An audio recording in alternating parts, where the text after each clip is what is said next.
자, 오늘 이제 전해드릴 강의 주제는요, 제2의 좀 용산이 좀 될 만한 지역들, 여러분들께서 관심을 좀 가지실 만한 지역들을 제가 한번 준비를 해봤습니다. 자, 한강변 조망까지 나오는 제2의 용산이 될 지역, 과연 어디일까요? 예, 자.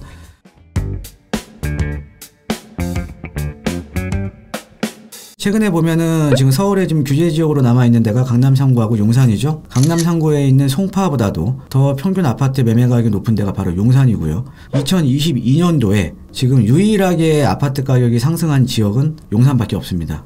예, 그만큼 용산의 위상이 상당히 올라왔죠. 그래서 지금 현재 용산의 위상이 있기까지가, 자, 먼저 입지입니다. 일단 용산의 입지가 좋아요. 거기에다가 우리가 어떤 지역이 개발이 된다, 그래서 뭐 아파트로 변한다, 뭐 이러면 이제 가격이 오르겠죠. 자, 그런데 거기 주변에 만약에 개발 호재까지 있으면, 뭐 지하철역이 들어온다, 아니면 공원이 생긴다, 이런 개발 호재까지 있으면은 선호도가 더 높아지겠죠. 예, 그러면서 더 가격이 높게 오르겠죠. 그래서 용산에 지금 현재 위상이 있기까지는요, 바로 입지와 그 다음에 개발 호재 때문에 그렇습니다. 이 두 가지 때문에 사실은 현재 용산의 위상이 지금 공고하게 있다라는 거죠. 자, 우리가 왜 용산의 입지를 보면요, 이 주택 가격을 결정하는 요인 중에 가장 중요한 거는 뭐냐면 바로 직주 근접성입니다.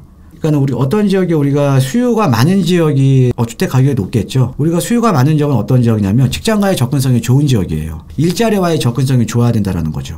근데 이제 단순하게 놓고 보면 우리가 일자리에 또 양이 많다고 해서 가격이 또 높은 건 아닙니다. 일자리의 퀄리티도 좋아야 돼요. 그래서 양질의 일자리가 있는 지역의 선호도가 가장 높습니다. 그런데 서울은 어떤 지역에 이렇게 양질의 일자리가 있냐면요, 바로 우리가 중구, 종로, 서울 도심, 그 다음에 강남, 여의도, 영등포, 여기를 우리가 3도심이라고 합니다. 가장 서울에서 양질의 일자리가 있죠.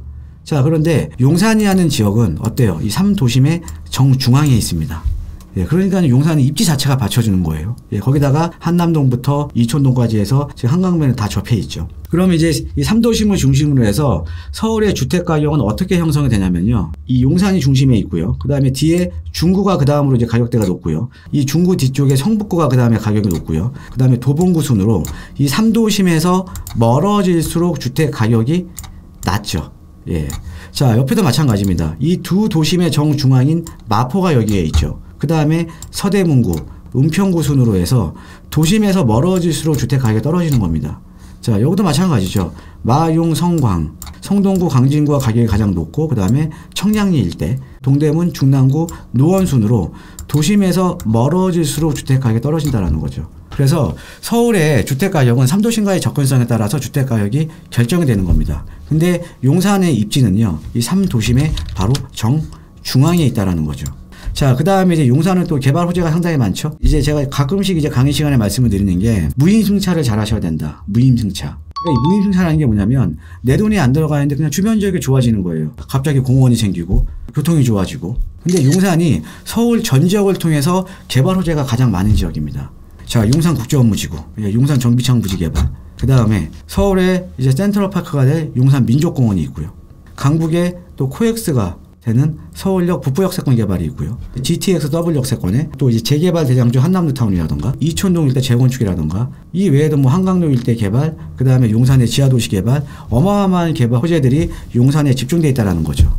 그래서 지금 용산에 지금 현재 위상이 있기까지가 입지와 이런 개발 호재가 받쳐줬기 때문에 지금 상급지로서의 지금 역할을 하고 있다는 거죠. 자, 그러면 이와 맞물려서 앞으로 용산만큼 될 만한 지역이 과연 어디인가? 그럼 당연히 입지와 개발 호재가 받쳐줘야겠죠.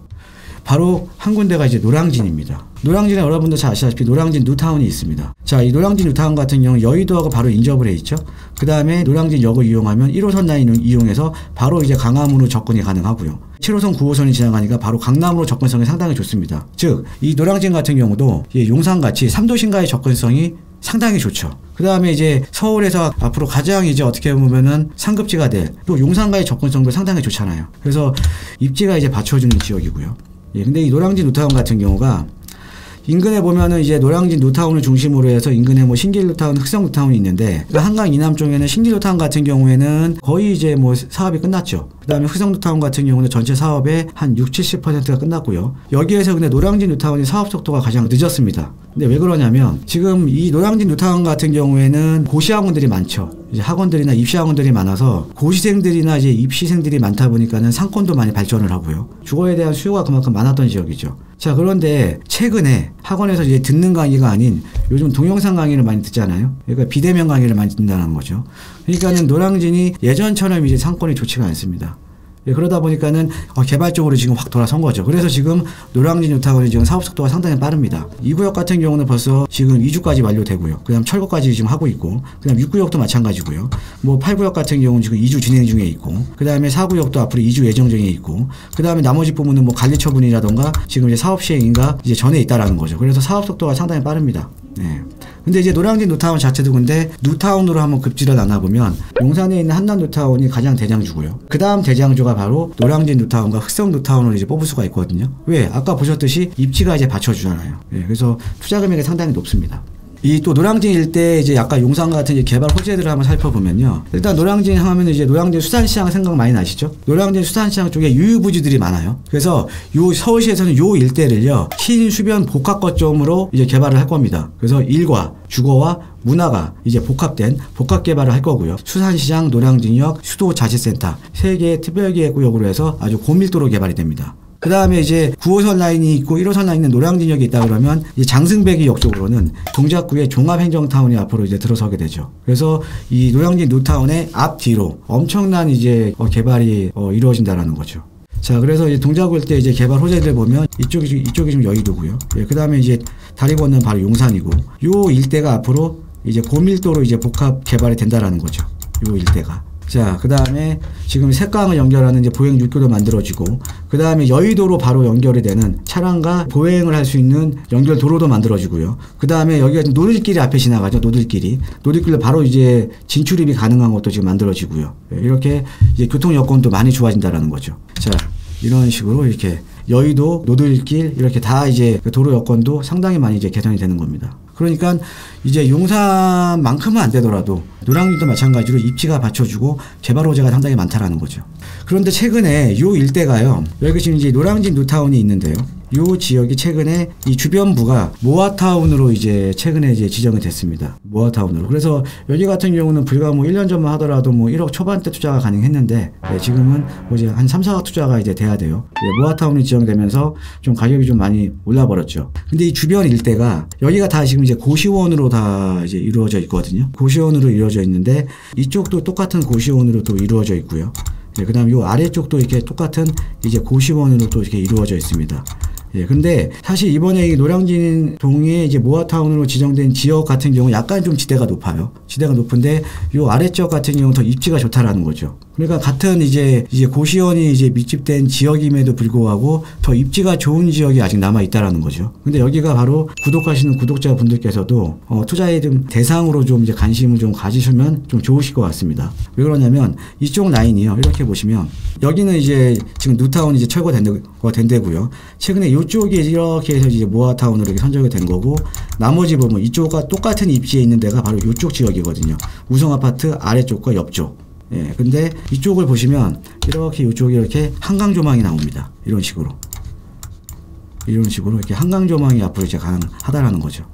예, 그래서 사실은 이렇게 소액으로 이제 들어갈 수 있는 지역 중에 좋은 입지에 한강 조망까지 갖춘 이런 입지들이 거의 지금 남아있지 않습니다. 또 노량진 뉴타운이란 또 대형 호재들이 지금 옆에 있는 지역이고요. 뭐 노량진역 일대가 앞으로 복합 개발로 이제 다 이루어지고, 그러니까 지역이 계속 좋아진다라는 거죠. 가장 중요한 거 입지 플러스 한강변 조망이 좀 가능하다라는 게 이 지역의 강점입니다. 그래서 소액 투자에 좀 관심이 있으신 분들은 요 지역을 좀 한번 관심을 좀 가지시면 좋을 것 같습니다. 네, 그래서 오늘은 오랜만에요. 제가 이제 지역 설명을 잘 안 하는데 오랜만에 좀 이제 괜찮은 지역이 있어서 구독자분들 좀 도움 되시라고 좀 이제 지역적인 이제 설명을 좀 드렸습니다. 그래서 좀 관심 있으신 분들은 좀 관심 가지시고요. 예, 그다음에 뭐 도움 필요하시면 저희와 함께 하시면 되겠습니다. 오늘 강의는 여기에서 마치도록 하겠습니다. 감사합니다.